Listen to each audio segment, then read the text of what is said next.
She laughed. You really think you're the best I can do? During an argument, I replied, you're probably right. Then I started working out, got promoted, and transformed my life. 8 months later, when she saw me with someone new, her tearful voicemail said everything. I, 29 male, heard those words from my girlfriend Rachel, 27, 3 months ago during what started as a small argument about me forgetting to pick up groceries. We'd been together for 4 years, living together for 2. The argument escalated when she brought up how I'd let myself go since we moved in together. I'd gained maybe 30 pounds, stopped caring about my appearance, and honestly, I was stuck in a dead-end data entry job, making $42 a year. Look at yourself, Derek, she said, gesturing at me in my stained t-shirt and gym shorts I hadn't used for actual gym in 2 years. You really think you're the best I can do? I'm getting my MBA. I work out 5 days a week. Meanwhile, you're this. The way she laughed when she said it, not angry, not frustrated, just amused. Like the whole idea was genuinely funny to her. I stood there for a moment, something shifting inside me. Then I said, you're probably right. She blinked, caught off guard. What? You're probably right. You probably can do better. That's not Derek. I didn't mean. No, you did. And that's okay. I grabbed my keys and wallet. I'm gonna stay at Tommy's tonight. We should probably talk tomorrow about next steps. The look on her face was priceless. She expected me to beg, to promise to change, to fight for us. Instead, I just left. Tommy, my roommate from college, let me crash on his couch. That night, I couldn't sleep. Not because I was heartbroken. Weirdly, I felt relieved, like someone had finally said out loud what I'd been avoiding thinking about. The next morning, I went back to pack my things. Rachel was in full damage control mode. Baby, I was just frustrated. You know I didn't mean it. Yeah, you did. And you're not wrong. You're in shape, ambitious, going places. We both know this has been dead for a while. So you're just giving up? Just like that? No, I'm setting you free to find the best you can do. And honestly, setting myself free, too. She tried everything. Tears, anger, even tried to seduce me. First time she'd initiated anything in 6 months, lol. But I was done. Moved back in with my parents temporarily, which wasn't ideal at 29, but it was what it was. Here's the thing though, her words kept echoing. Not in a painful way, but like a wake-up call I needed. Update 1. Okay, so quick update, because some interesting stuff has happened. First, the self-improvement stuff. Joined a gym, the cheap one, $25 a month, but it has everything I need. Started meal prepping. Thank you, YouTube University. Applied for internal positions at my company. Signed up for some online certifications in data analysis. Nothing dramatic yet. Lost maybe 8 pounds, but I feel different. More awake, if that makes sense. But here's the wild part.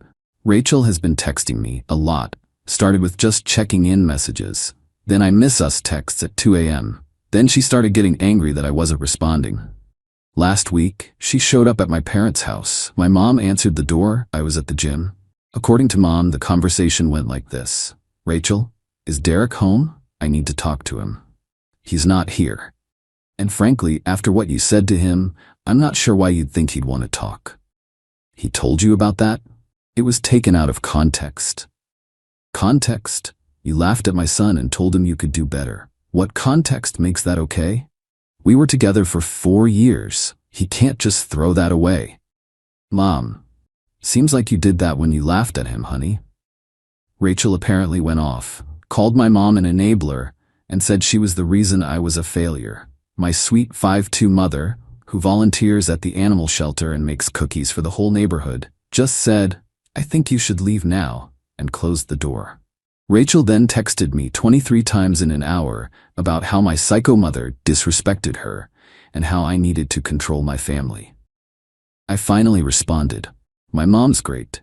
Please stop contacting me. She responded with a novel about how I was giving up on us and running away from commitment, and how her friends all think I'm probably gay because no straight man walks away from a woman like her. I didn't respond, but I did screenshot everything, just in case. The funny part? Her Instagram stories have been all these quotes about knowing your worth and never settling, while she's literally blowing up my phone begging me to come back. Tommy thinks she's panicking because I didn't react how she expected. His theory, bro, she wanted you to fight for her. to prove you were worthy. Instead, you agreed and left.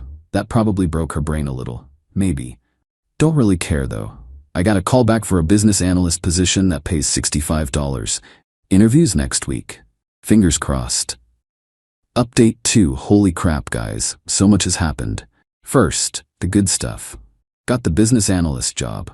$65K salary, full benefits, and they're paying for me to get my advanced certifications. Down 22 pounds, still got more to go, but my old jeans fit again. Moved into my own apartment. Nothing fancy, but it's mine. Started rock climbing with some guys from work. Who knew I'd actually like it? Now for the Rachel drama, because apparently she's lost her damn mind.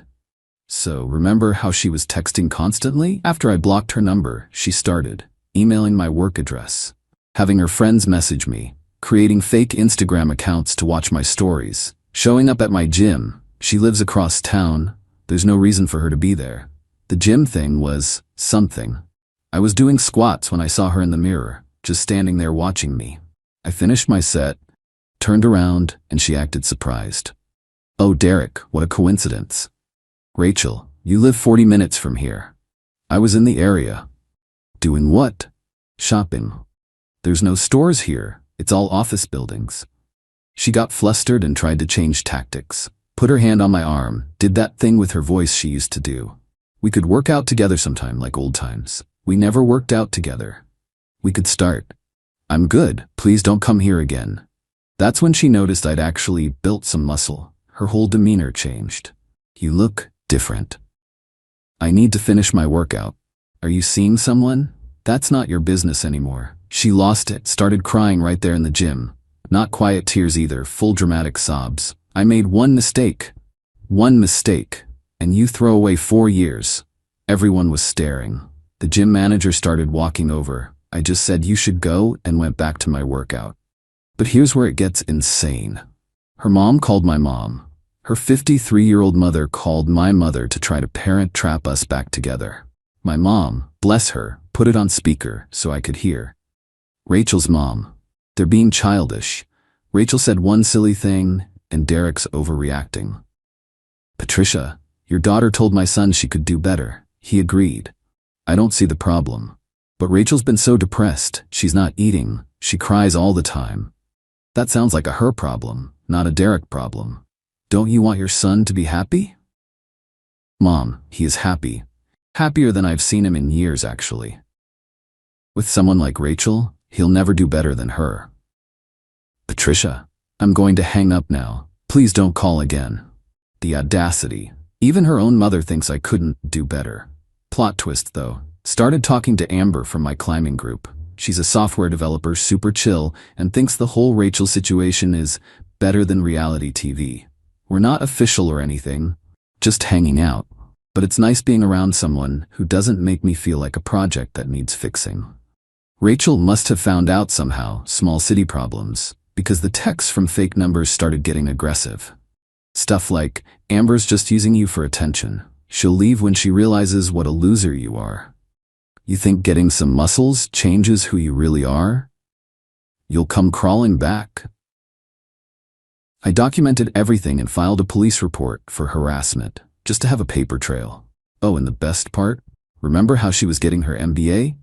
Well, apparently she's been so distracted that she failed 2 classes and is on academic probation.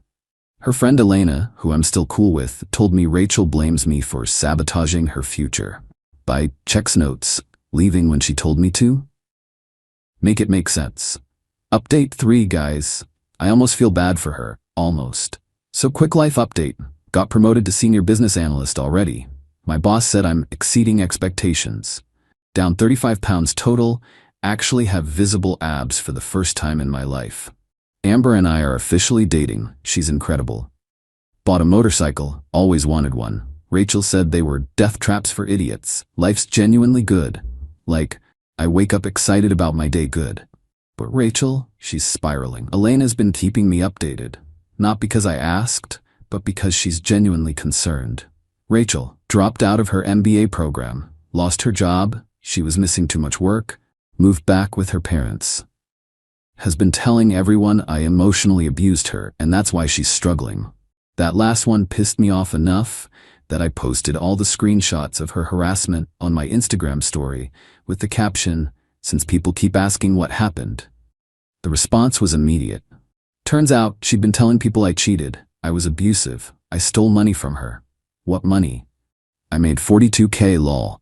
My screenshots showed her admitting she said I wasn't good enough, her begging me to come back, her threats about Amber, her showing up at my gym and parents' house, the 200+ texts from fake numbers. Her friends turned on her quick. She lost most of her friend group. Elena said she showed up drunk at a party last weekend, saw a picture of me and Amber on someone's phone, and had a complete meltdown. Had to be carried out. Then last week, the voicemail. The voicemail. It was 3 a.m.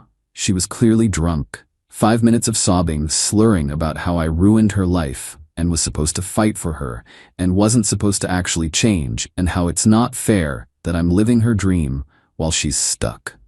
The key quote that made me actually laugh out loud: "You were supposed to beg me to stay. You were supposed to prove you deserved me. You weren't supposed to become this.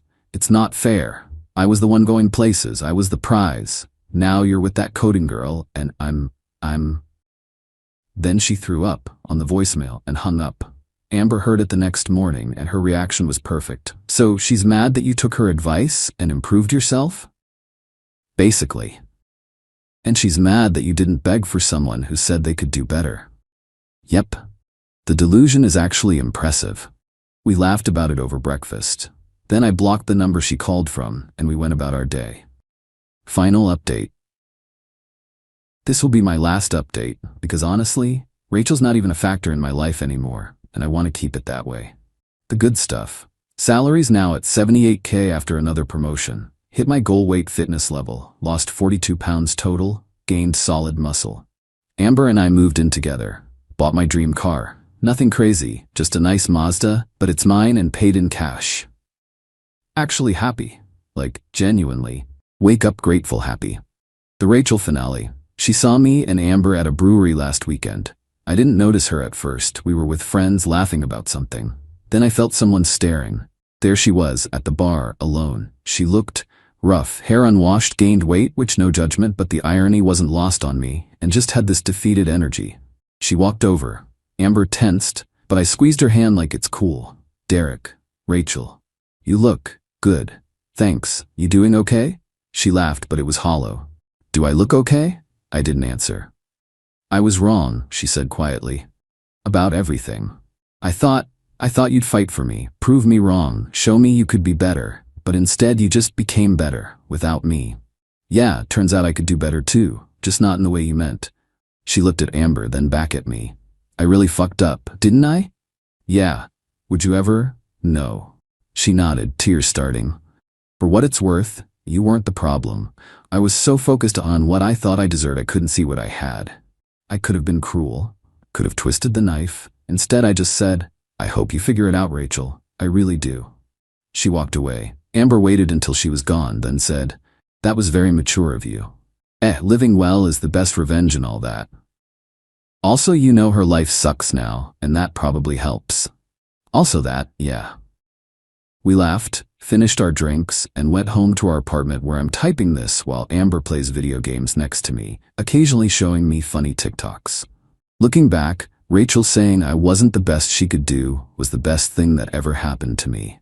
It forced me to look at myself and realize I wasn't the best I could do either. The difference is, I did something about it. She thought she was the prize. Turns out, we make ourselves the prize through our actions, not our words. To anyone reading this, in a similar situation, when someone tells you you're not good enough, believe them. Then become good enough, not for them, but for yourself. And when they come back, they always do, you'll realize you've outgrown them entirely. Thanks for following along, Reddit. I'm out. Edit. No, I'm not taking Rachel back no matter how many of you think I should show mercy. She made her choice, I made mine. We both have to live with the consequences. Edit 2. To the people saying I'm fat-phobic for mentioning Rachel's weight gain, I specifically said no judgment. I mentioned it only to note the irony of her insulting my weight and then experiencing the same thing when her life fell apart. That's not fat phobia, that's just observing karma. Edit 3. Rachel found this post. She texted from her friend's phone saying, "I'm exploiting her pain for internet points." I reminded her that she exploited my pain for 4 years.